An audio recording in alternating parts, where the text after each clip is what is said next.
CENTCOM today has said some strange wording. I don't really understand why they decided to say it like this. They said that we began some powerful strikes to impose heavy costs for targeting the ships. That sounds like, hey, tit for tat. You hit the ships, we strike your southern coast bases, everything goes back to normal. Except we've been doing this for a long time and it hasn't gone the way that the Americans thought. I really don't think so. I mean, 3 ships hit in 24 hours within each other. By the way, Qatari, Saudi Arabian, possibly Emirati. Emirati, I understand. Saudi and Qatar, they both sent delegations to the Islamic Republic to pay their respect to the Supreme Leader Ali Khamenei, and subsequently, within hours of them leaving Iran, their ships were hit. And if you guys think that the IRGC does not know what these ships are, they 100% know. They have to put GPS coordinates for these Shahed drones to actually go and hit these slow-moving ships. They know exactly what they're doing. And this is an escalation, in my opinion. So we have some images for you guys of what these strikes have been looking like so far. This is what Sirik Pier looks like right now. We have some more images of Bandar Abbas and Qeshm Island. This is what another place in Sirik looks like. Looks like speedboats are on fire this time. Interestingly enough, those actually weren't really touched before. But Bandar Abbas itself, while we weren't able to get a direct image or video of the explosion, we saw that the sky is being lit up over Bandar Abbas from the huge blasts, apparently, that are being reported.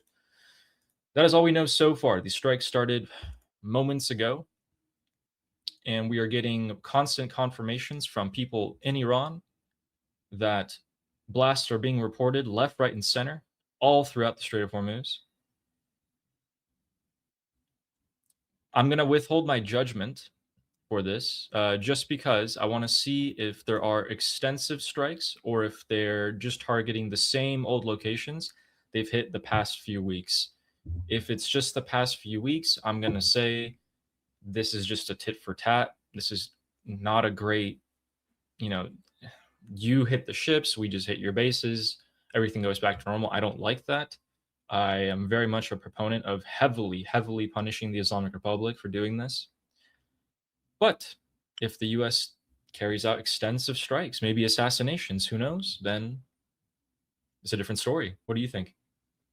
Well, three things. They just removed the waiver for the sanctions, so that's a bigger response compared to before. By the way, as we're speaking, Syriac and Eshm are being bombed by the United States.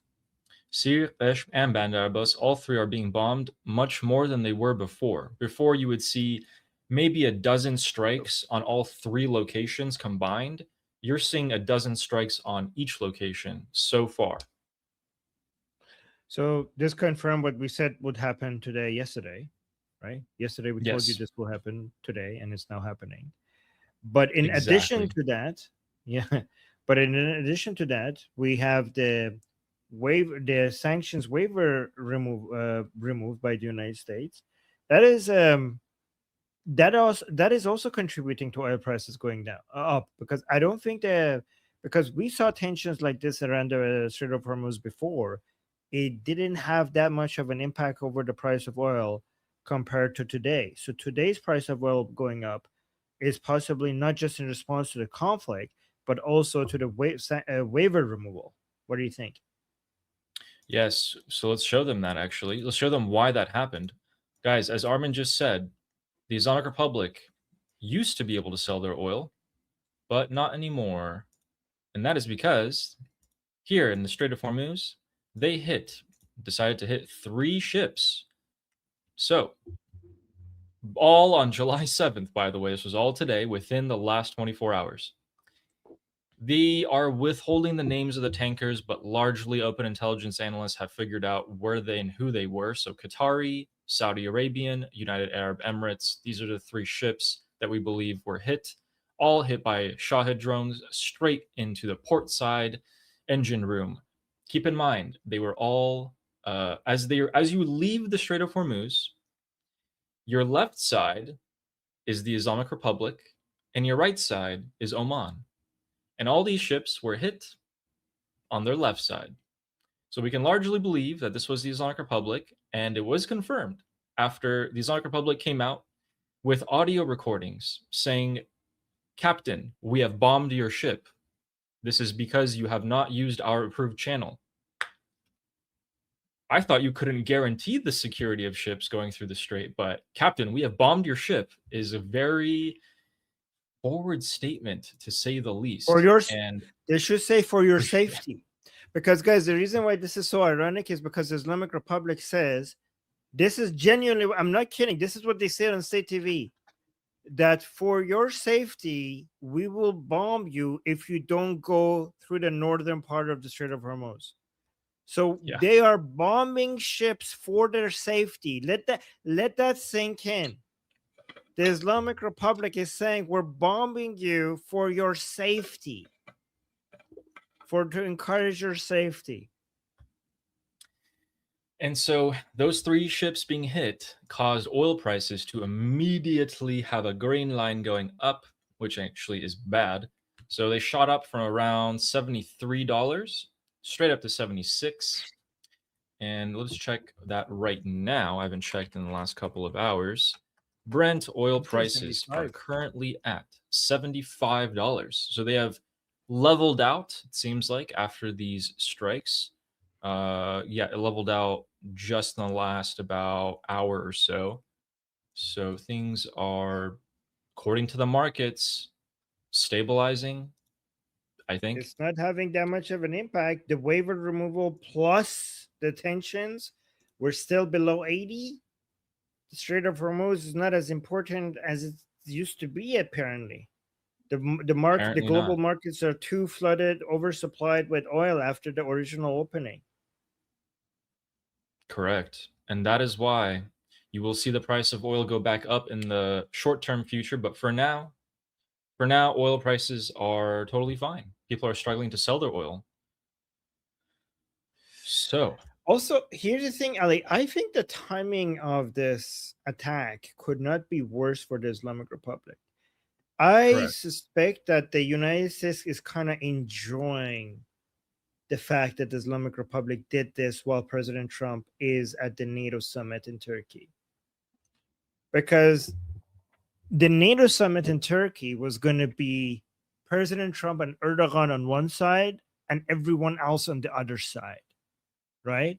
It was supposed to be the NATO countries figuring out on how to deal with this annoying alliance of Erdogan and President Trump with each other. And that was supposed to be they were supposed to basically strategize to how to figure out what to do with this and to be united against these attacks that President Trump is going to come with, right? But now instead, I think a lot of them now, because of this happening, I think it's a lot of the focus is going to be, okay, getting on basically everybody uniting against the Islamic Republic instead.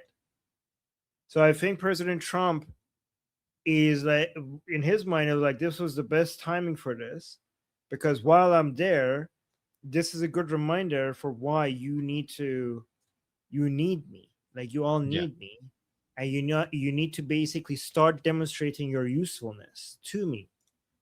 So, if again, I'm not saying this is happening. I'm not saying at all. But if I was writing a interesting movie script, I'm not saying this is happening, okay? But if I was writing an interesting movie script, I would say Trump was coordinated this with Ghalibaf for the timing to be exactly now when he's there, and also making sure that the ships that are being attacked are the Arab countries around the Persian Gulf, their ships, to also make them even more desperate to come beg President Trump for their protection, and basically also get more stuff from the Arab countries in return. That would make total sense. If you're the Islamic Republic, I don't know how you don't see that this is helping President Trump.